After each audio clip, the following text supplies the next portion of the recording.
University of Rajasthan, Jaipur. Module 30, Late Ming Painting.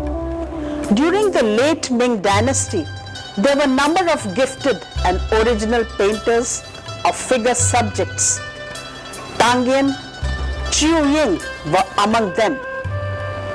Hisu Wei, Tung Chi Chiang, Chao Tusu, Ting Yung Pen, Chao Po Chu, Chen Hong Shu, Shun Ko Hung,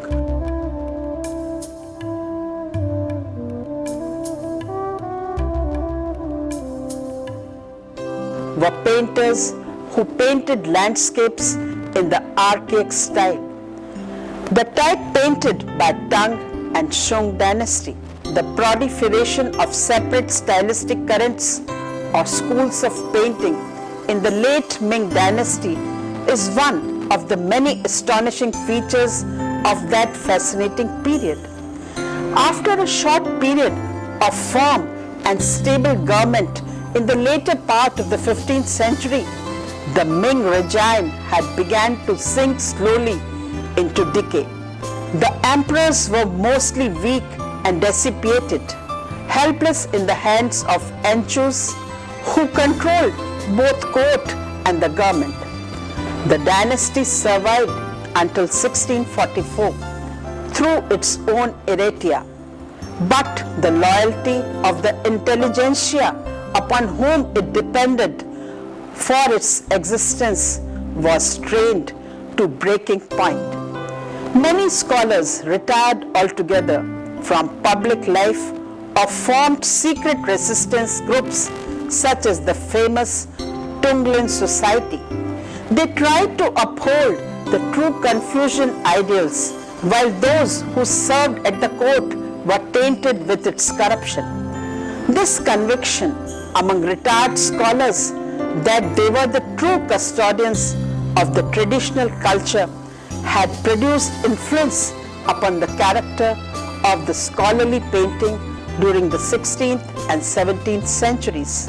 At the same time, the gradual breakdown of Ming society and the withdrawal of the scholars led to fragmentation of the tradition of literary painting. The acceptance of tradition was found in artists of the late Ming period. During the late Ming dynasty, there were a number of gifted and original painters of figure subjects, quite unlike the charming creations of Tang Yen and Chiu Ying. For example, Ting Yun Peng, active about 1584 to 1638, was noted for pictures of Buddhist and Taoist personages. The Dragon King paying homage to Gunyan is a hanging scroll of 17th century belonging to Kansas city. In this painting, he not only revived the orthodox liner technique of the Shung master Li Lungmin, but also captured some of the eccentricity of early Zen painters.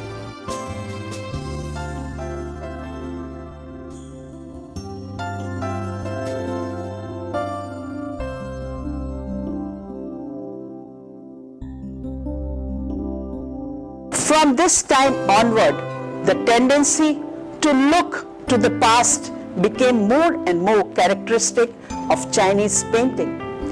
Men thought wistfully of the great days of the Tang and Shung dynasties and were never tired of looking at paintings in which the heroic past was recreated. The gorgeous, decorative blue-green and white landscapes of the 12th century court painter Chao Po Chu and his school was often copied or imitated. Typical of such copies is the Boston hand scroll, the entry of the first Han emperor into Quan Chung.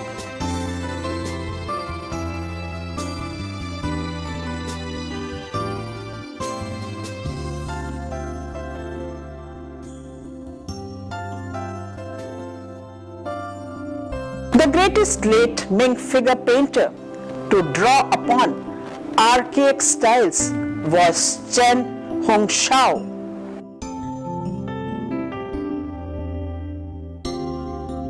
Born in Chikiang province, he painted from boyhood, developing an accomplished technique and a very individual manner based in a curious way on antique styles.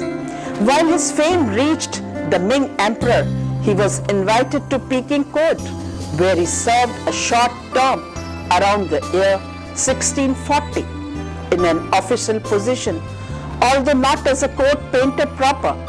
In 1642, he was nominated to the Academy of Learning and accepted, but declined the rank of painter in attendance that was also offered to him. He received an official appointment just before the fall of the Ming dynasty, only to be taken prisoner in Nanking by the advancing Manchus. His life was spared and he returned to his hometown, Chikiang, where he died soon after in 1652. The figure painters on whom he modeled his style were Chin Hussain, Li Lung Min, and Chen Hong Shao. His hand scroll depicts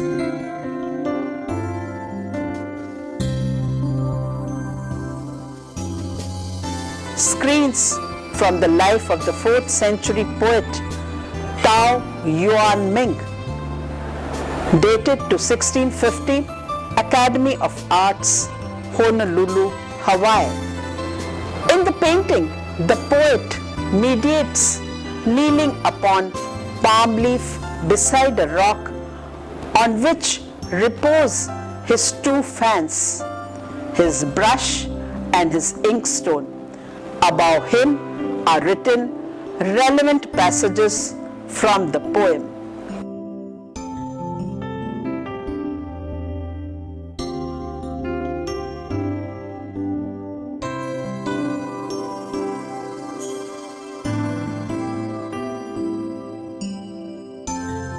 Chen was a highly talented person. In his hands, archaic styles and techniques were not only brought back to life, but were transformed into something new. His other creation is boating on the lake. It is an album leaf, ink and color on paper, and in the J.P. Dubose collection, Lugano, he has simply drawn hills seen across the water are quoted from Tung landscape. The melancholy lady gazes from an upstairs window recalls the themes of many poignant Tung poems.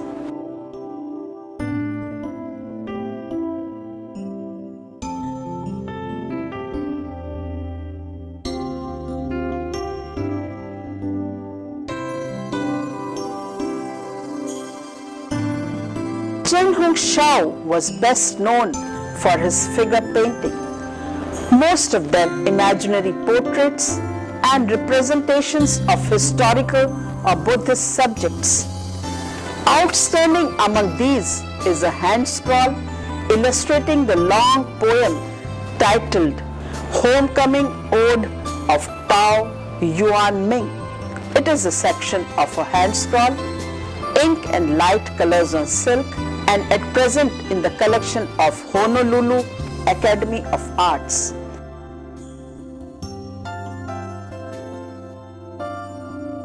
A 4th century poet, Tao was fond of wine, musing, and Christmanium. He is shown enjoying all the 3 in the first section of Chen's scroll. Seated on a rock, he inhales the fragrance of a bunch of his favorite flowers, his lute beside him, and a bowl of wine on a flat stone in front.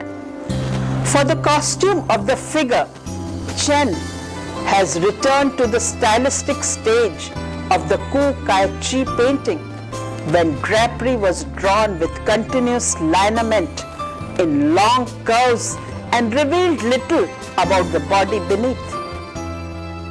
Husu Wei was like Tang Yin, a child prodigy, showing outstanding literary ability by the time he was 10. He rose rapidly to prominence because he was secretary to an ambitious governor. But for political intrigue, the governor was imprisoned. Husu feared for his own life and pretended madness. He escaped prison, but for murdering his second wife, he attempted suicide while in prison, but was unsuccessful, and his friend got him released. He then returned to his home in Chikyang. His explosive studies of bamboo, that is a section of a hand scroll, painted ink on paper, and at present in the Freer Gallery of Art, Washington, D.C.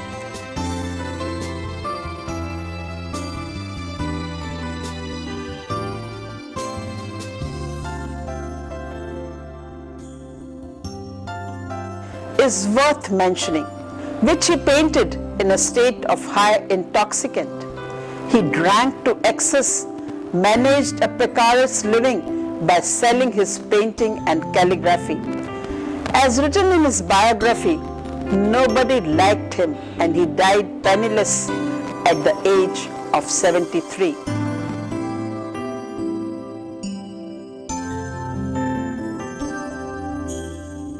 Wu Pin was active about 1591 to 1626.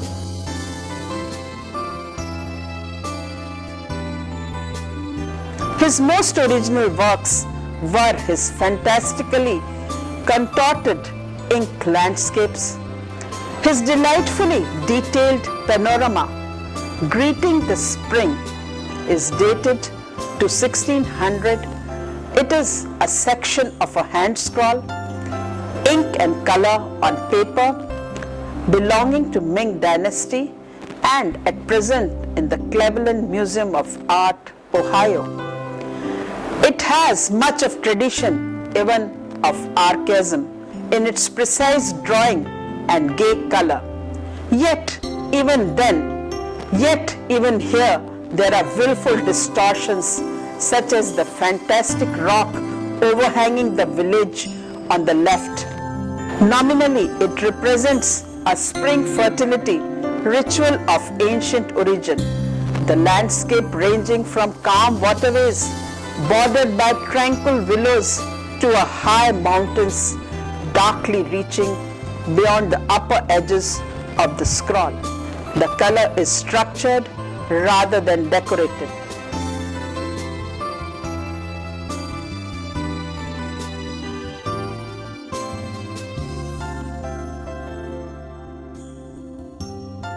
Wu Pin's another painting, the 500 Arhats. It is a section of a hand scroll, ink on light color on paper. It belongs to Ming Dynasty and is at present in the Cleveland Museum of Art, Ohio. This shows the master of fine line, biennial figure painting. Hundreds of figures throng the hand scroll, scholars traveling the mountains or groups of festive townsmen.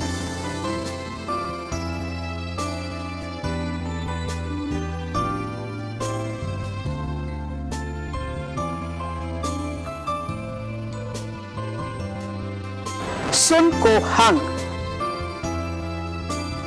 an older contemporary and a friend of Tung Chi Chang, who is classed with Tung in the Hong Ting School, named after the town Su Chao, where they both lived. He was a scholar, collector, and an antiquarian in whose life painting played a smaller part than it did in Tung Chi Chang's.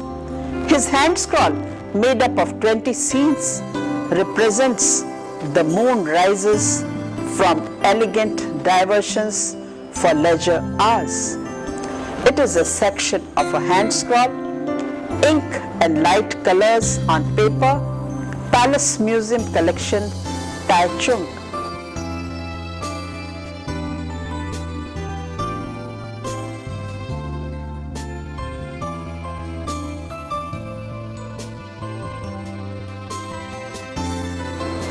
This illustrates once more how a poetic sensibility can compensate for the lack of any great technical proficiency.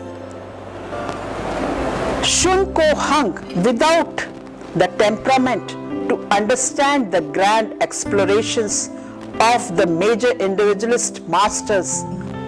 Nevertheless, joins in the experimental spirit of the age to develop a personal manner reminiscent of the color woodcut, combining heavy line with pale, flat washes of color. In the section titled "The Moon Rises," the cool tones of early evening moonlight on the trunks of the wutung trees and on the rocks are admirably suggested, although not by any means accurately reproduced, despite some obvious influence of Shen Chao in style and theme. The picture as a whole seems strikingly fresh and original. Chang Feng, he flourished from 1645 to 1673. Much is less known about Chang Feng, partly because he was never so famous as Hsu Vi, but also because his was a less colorful and eventful life, and so less rewarding for the chronocyler. He was a minor official until the fall of the Ming, but then, like so many late Ming intellectuals, retired into semi-poverty to avoid serving the Manchus. Noblemen and high dignitaries entertained him in the hope of being presented with one of his landscapes or figure pictures. He lived in peace with everybody, never showing bad temper, because he was by nature very retiring. Says one writer, he found satisfaction within himself.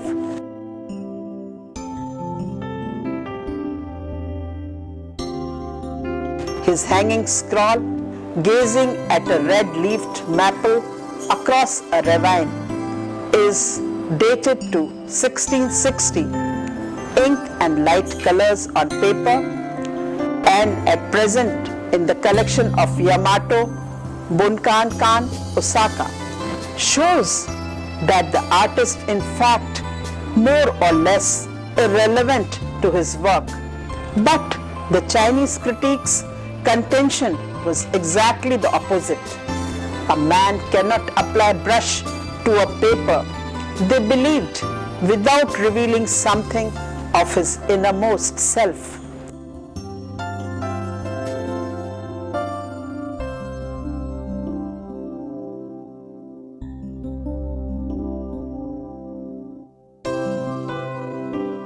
Without revealing something of his innermost self. Even a more professional painter like Lan Ying, who worked from 1585 and after 1600, who came from Zhejiang, is difficult to fit into any particular school. This panorama hand scroll of Fuchun Mountains was inspired, like so many renderings of his subjects, by the famous hand scroll dwelling in Fuchu Mountains of the Yuan scholar painter Huang Kongwang. But Lan Ying has added color and rather harshy angular forms of his mountains reveal the influence not merely the Qi school of his home province, but of the restless age in which he was living. Sheng Mao Yi, Jui Tu, and Xiao Mi were other late Ming expressionists whose originality is now becoming recognized. One of the groups of late Ming literati became known as the Hua Tsing School, after the hometown in Jiangsu of several of its most prominent members. These included Ku Ching Ai, who had great influence on the painter critic Tung Chi Chang, Shun Ko Hung,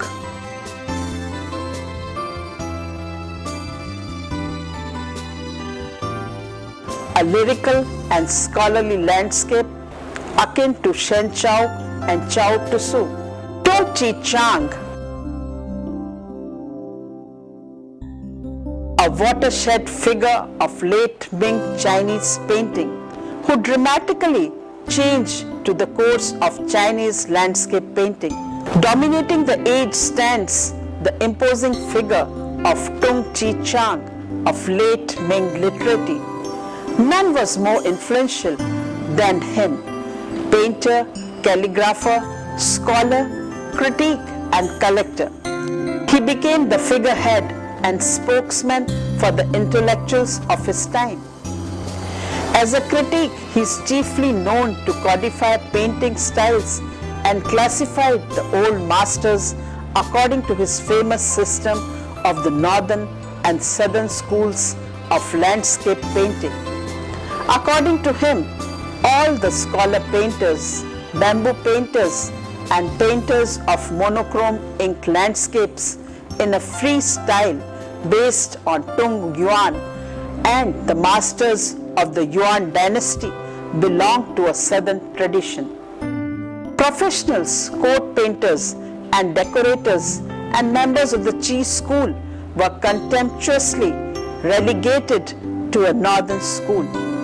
This theory gained wide acceptance among literati because it fitted their own ideals and prejudices. At the same time, the suggestion of a we and they group gave comfort and encouragement to scholars who felt that their talents were unwanted and unappreciated by the emperor. Although Tung Chi Chang himself did not invent the theory but took it over and developed it from an idea of his friend Mo Xing Lung, such was his authority that the 3rd century scholar painters continued to see the history of landscape painting through his eyes. They often painted in the manner of Tung Yuan or Huang Kung Wang. And it was Tung Chi Chang version of these styles that guided them. For many of them, nature ceased to provide the inspiration. Painting becomes the branch of historical scholarship. It is often impossible to understand works of these painters without knowing from whom, as it were, they are quoting and without recognizing the pictorial and stylistic illusions in each work. The intensely intellectual character of such painting is best seen in his work himself. His landscape with a straw hut was painted in 1597 for Chen Chi-ju, a young scholar whom he greatly admired. The forms of the mountains with the long hemp fiber texture strokes are derived from Huang Kung Wang, but there is deliberate distortion in Tung Chi Chang's painting that expresses the cool, intellectual passion of the scholar and theorist rather than a poet's response to the natural world.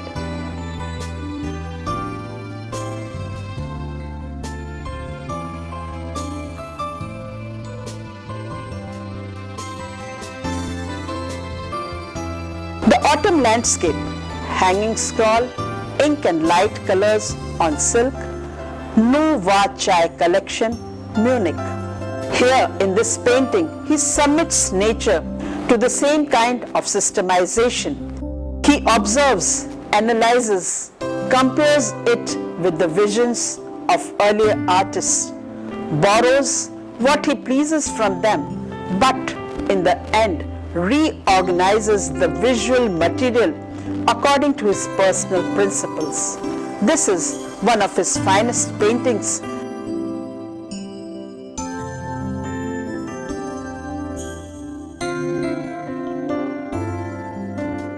where he tries to use the standard of Meade-Tissanne compositional formula. His importance and the extent of influence are comparable to Caravaggio in European painting. The two men, incidentally, were active at about the same time. In short, he attempted to bring the whole history and art of painting into a state of order, satisfactory to himself and convincing to his contemporaries. He succeeded so well that most books about painting written in China after his time are strongly under his influence.